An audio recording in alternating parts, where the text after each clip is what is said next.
দেশের শীর্ষস্থানীয় মেগাস্টারের সিনেমা আটকানোর পায়তারা করে আবার ইন্ডাস্ট্রি এগিয়ে নিয়ে যাওয়ার কথা বলেন কোন মুখে? আপনার কি ন্যূনতম লজ্জাবোধ বলতে কিছু আছে? এফডিসির ডি গ্রেডের ব্রেন ছাড়া ব্যক্তিবর্গদের উদ্দেশ্যে বলছি, যাদের ফিল্মি নলেজ থেকেও আমি বাংলাদেশের সাধারণ অডিয়েন্সের নলেজ আমি মনে করি অনেক বেশি। তারা কিভাবে কথায় কথায় সিনেমা ইন্ডাস্ট্রির উন্নতির কথা বলে, তারা নিজেরাই তো চায় না সিনেমা ইন্ডাস্ট্রির উন্নতি হোক।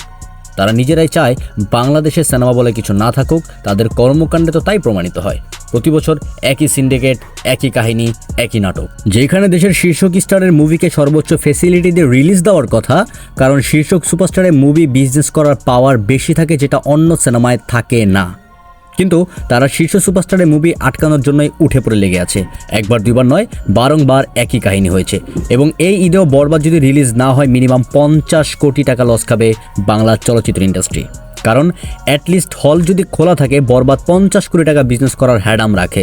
এক সাকিবের মুভি যা ইনকাম করবে, বাকিদের সব মুভি মিলিয়েও তার অর্ধেক করতে পারবে কিনা সন্দেহ। আর আপনারা যদি এই মুভিকে আটকাতে ব্যস্ত হয়ে পড়েন, তাহলে এটাকে বোকামি ছাড়া আর কিছুই বলা চলে না। আবার বড় বড় কথা বলেন, আমরা ইন্ডাস্ট্রির ভালো চাই, ইন্ডাস্ট্রির ভালো চাই।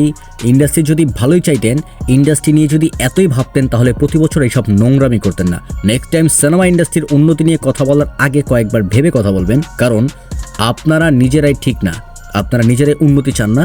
আর এই এফডিসি বিরুদ্ধে বয়কট করে তুলতে হবে। সব কিছুতে সংস্কার শুরু হয়েছে, এবার সময় এসেছে চলচ্চিত্র ইন্ডাস্ট্রিকেও সংস্কার করার। We want Borbaad, boycott FDC. আজকে বরবাদকে আটকানোর চেষ্টা করছে, কাল আপনার সিনেমা আটকানোর চেষ্টা করবে, কাল আপনার পছন্দের হিরো কিংবা আপনার পছন্দের পরিচালকের সিনেমা আটকানোর চেষ্টা করবে।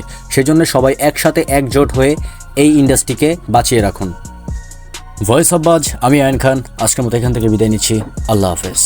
আর হ্যাঁ, সবাই একজোট হয়ে প্রতিবাদ করুন। We want Borbaad, boycott FDC.